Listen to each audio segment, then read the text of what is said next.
Right. Bolisetti గారు ఆయన మళ్ళీ వస్తున్నాయండి. ఈ కృష్ణారెడ్డి గారు ఏంటి చిన్నప్పరెడ్డి గారు అంత కాన్ఫిడెన్స్ చెబుతున్నారంటే ఏమన్నా తిరగాసు ఉందండి ఇందులో? ఇక్కడ బ్రహ్మనాయుడు గారు ఒక అంశం ఏమిటంటే చిన్నప్పరెడ్డి గారు మాట్లాడినటువంటి మాటల్లో వీళ్ళందరూ కూడా మాకు రాజకీయ ప్రత్యర్థులు అనేటువంటిది స్పష్టం చేశారు. నిజంగా ఎన్నికలు జరిగినటువంటి తీరు కూడా జగన్మోహన్ రెడ్డి వర్సెస్ 6 పార్టీలు ఆ విధంగా ఆంధ్రప్రదేశ్లో ఎన్నికలు జరిగాయి. TDP, Janasena, BJP, Congress, CPM, CPI.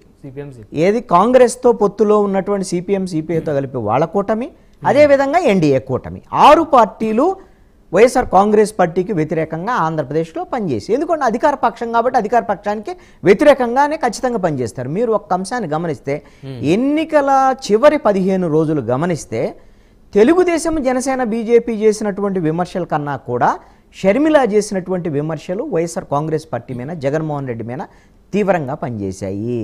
ఆవిడ గెలవచ్చు, ఓడొచ్చు, అది వేరే అంశం. ఆమె గెలుస్తారని నేను కూడా అనుకోవట్లేదు. కాంగ్రెస్ పార్టీకి ఆ పరిస్థితి కడపలో కానీ లేకపోతే ఎక్కడ కూడా ఆ పరిస్థితి లేదు. కానీ వైఎస్ఆర్ కాంగ్రెస్ పార్టీని నష్టం కలిగించేటువంటి విషయంలో మాత్రం ఆవిడ పాత్ర ఉంది. అది పరోక్షంగా కూటమికి ఉపయోగపడేదానికి అవకాశాలు ఉండొచ్చు అనేటువంటి నేను అనుకుంటున్నాను. కుటుంబ సభ్యులే ఆయన నమ్మటం లేదు అనే దానికి ఆస్కారం ఇచ్చింది అక్కడ. ఒకటి కుటుంబ సభ్యులు నమ్మటం లేదంటే చెల్లెళ్ళిద్దరూ వచ్చి కొంగుచాట అడుగుతున్నాం, కొంగుచాచి మాకు న్యాయం చేయండి అనేటువంటి విధంగా. అదేవిధంగా మీరు గమనిస్తే జగన్మోహన్ రెడ్డి మీద వ్యక్తిగతంగా ఆయన మీద, ఆయన సతీమణి మీద, కుటుంబం మీద తీవ్రమైనటువంటి విమర్శలు చేశారు. ఒక పరిధి దాటి కూడా విమర్శలు చేశారు షర్మిల. ఎందుకంటే ఆవిడ టార్గెట్ ఏమిటి అంటే ఈ ఎన్నికల్లో ఎట్లయినా సరే జగన్మోహన్ రెడ్డి చంద్రబాబు నాయుడు గారు ఏమైనా ఉన్నారా? హస్తం ఉందా? కూటమి హస్తం ఉందా? సరే ఉన్నారా లేరా అనేటువంటి అభిప్రాయం చెప్పండి కృష్ణ. నా అభిప్రాయం అంటే నేనేమంటాను అంటే ఇప్పుడు షర్మిల ఆవిడ కాంగ్రెస్ పార్టీ తరఫున వచ్చారు పిసిసి అధ్యక్షురాలుగా. ఆవిడ వాళ్ళ పార్టీ గెలుస్తో లేదో తెలియదు, కానీ కాంగ్రెస్ పార్టీ ప్రభావం ఎంతో కొంత చూపించుకోవాలి కదా. ఇప్పుడు ఆవిడ ఎవరి మీద విమర్శలు చేయాలి? వైఎస్ఆర్ కాంగ్రెస్ పార్టీ అధికారంలో ఉంది కాబట్టి విమర్శలు చేస్తారు. అదే క్రమంలో తెలుగుదేశము, జనసేన, బీజేపీ కూటమి కూడా 2014 నుంచి 19 వరకు అధికారం ఉన్నది. ఆంధ్రప్రదేశ్లో 2 ప్రభుత్వాలకు సంబంధించినటువంటి సమస్థాయిలో ఆవిడ తీవ్రమైనటువంటి విమర్శలు చేయలేదు. ఒక రకంగా జగన్మోహన్ రెడ్డిని టార్గెట్ చేసింది. ఆవిడ లక్ష్యం ఏంటి అని అంటే జగన్మోహన్ రెడ్డిని ఓడించడానికి పరోక్షంగా చంద్రబాబు నాయుడుకి, అదేవిధంగా పవన్ కళ్యాణ్, బీజేపీకి సహకరించడానికి వచ్చారు అనేటువంటిది ప్రజల్లో ఉన్నటువంటి అపోహ. మరి దాంట్లో ఏమిటి అనేటువంటి రేపు పొద్దున్న తేలేదానికి అవకాశం ఉంటుంది. ఫలితాల విషయంలో అందరూ అనుకుంటున్నారు ఆవిడేదో కడపలో ఎంపీగా గెలుస్తారు, లేకపోతే కాంగ్రెస్ పార్టీకి 1-2 సీట్లు వస్తాయని. నేను అనుకుంటున్నాను ఆ పరిస్థితి ఉండకపోవచ్చు. అదే 1.2% నుంచి 1.5కో లేదా 1.75 వస్తారు, అంతే 2% వస్తారు. దానివల్ల వచ్చే ప్రయోజనం ఏముంటుంది? గెలుపు ఓటముల్ని ఎంతో కొంత ఆ జిల్లాలో సపోజు 10 సీట్లు ఉన్నాయి. మొన్న క్లీన్ స్వీప్ చేశారు 2019 ఎన్నికల్లో వైఎస్ఆర్ కాంగ్రెస్ పార్టీ. ఇప్పుడు 2-3 సీట్లో లేకపోతే 4-5 సీట్లో లేకపోతే తెలుగుదేశం, జనసేన, బీజేపీ కూటమికి వస్తున్నాయి అని అంటే ఆ ప్రభావం షర్మిల వైఎస్ఆర్ కాంగ్రెస్ పార్టీ మీద, జగన్మోహన్ రెడ్డి మీద చేసినటువంటి విమర్శల వల్ల ఎంతో కొంత పరోక్షంగా వీళ్ళకి లాభం కలిగి ఉండొచ్చేమో కూటమికని నేను అనుకుంటున్నాను. అంటే ఆయన్ని మానసికంగా కొంత వీక్ చేయడానికి అంతే. ఇప్పుడు అసలు ఆవిడ టార్గెట్ అంతా కూడా తీవ్రమైనటువంటి వ్యక్తిగతమైనటువంటి విమర్శలు, వాళ్ళ కుటుంబానికి సంబంధించినటువంటి విమర్శలు. ఒక స్థాయిలో అంటే ఎక్కడికక్కడ అంటే యూట్యూబ్ ఛానల్స్ ఇంటర్వ్యూలకు కూడా వెళ్ళి జగన్మోహన్ రెడ్డి వాళ్ళ కుటుంబము, వాళ్ళకి సంబంధించిన అంతర్గతమైనటువంటి వ్యవహారాలు, వ్యక్తిగతమైనటువంటి విషయాలు, వీటన్నిటిని కూడా ఆవిడ మనసులో ఉన్నటువంటి కసి, కక్ష మొత్తం తీర్చుకున్నాడు.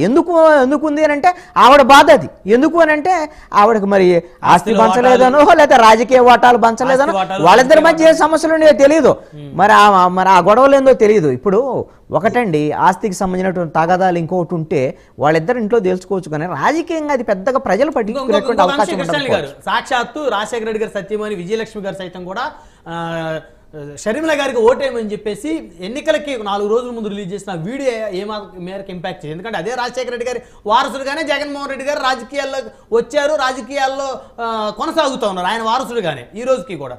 మరి విజయమ్మ గారు చెప్పిన మాటకి వాల్యూ లేదంటారా వైకాపా కార్యకర్తల్లో? ఖచ్చితంగా వాల్యూ ఉంటుంది. దానివల్ల వైఎస్ఆర్ కాంగ్రెస్ పార్టీకి లాభం అయిందని నేను అనుకుంటున్నాను. ఎందుకు ఈ మాట చెప్పాను అంటే ఆవిడ ఎవరికి మద్దతు ఇచ్చారు? కాంగ్రెస్ పార్టీకి మద్దతు ఇచ్చారు. మీరు ఒక అంశాన్ని గమనించండి, షర్మిల పాత్ర, కాంగ్రెస్ పార్టీ పాత్ర రాష్ట్ర వ్యాప్తంగా ఏమీ ఉండేదానికి అవకాశం లేదు. కడప జిల్లాలో 10 అసెంబ్లీ నియోజకవర్గాలు పార్లమెంట్ పరిధిలో ఉండొచ్చు. అక్కడ అయినా మీరు గమనిస్తే షర్మిల కాంగ్రెస్ పార్టీ అదేవిధంగా వాళ్ళ కూటమి తెలుగుదేశం జనసేన బీజేపీ కూటమికి పరోక్షంగా సహకారం కలిగి ఉండొచ్చు. కానీ ఈ ఎన్నికల్లో జరిగినటువంటి తీరులో కడపలో ట్రయాంగిల్ పోటీకి అవకాశం ఏదైనా కొద్దిగా అవకాశం వస్తే ప్రభుత్వ వ్యతిరేక ఓటు చేరటానికి అవకాశం ఉంటుంది. 1.2% నుంచి కాంగ్రెస్ పార్టీ ఓట్లు 1.7%కో 2%కో లేకపోతే 3%కో వెళ్ళాయనుకోండి, అది ప్రభుత్వ వ్యతిరేక ఓటే.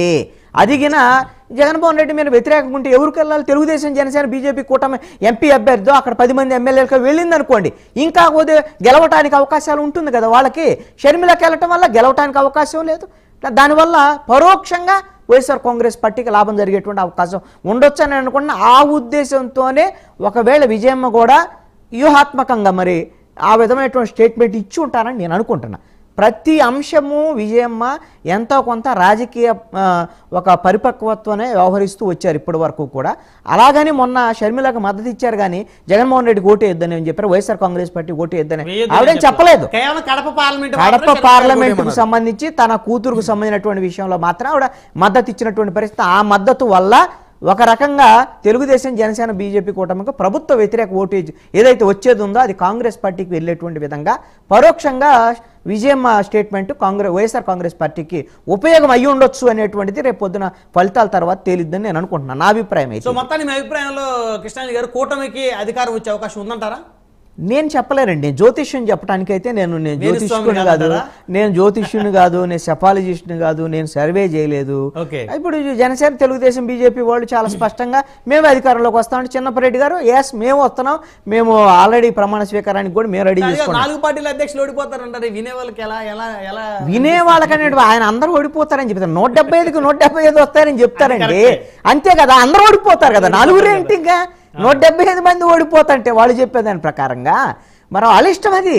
ఆయన స్వేచ్ఛను మనం కాదనలేము కదా. ఆయన ఎంతమంది గెలుస్తారన్న మీరు కాదండి మీరు ఎంతమంది గెలుస్తారంటే అంత దగ్గర మన దగ్గర ఏమైనా వివరాలు ఉన్నాయా, ఆధారం ఉందా, లేదా మనం అనలేం కదా.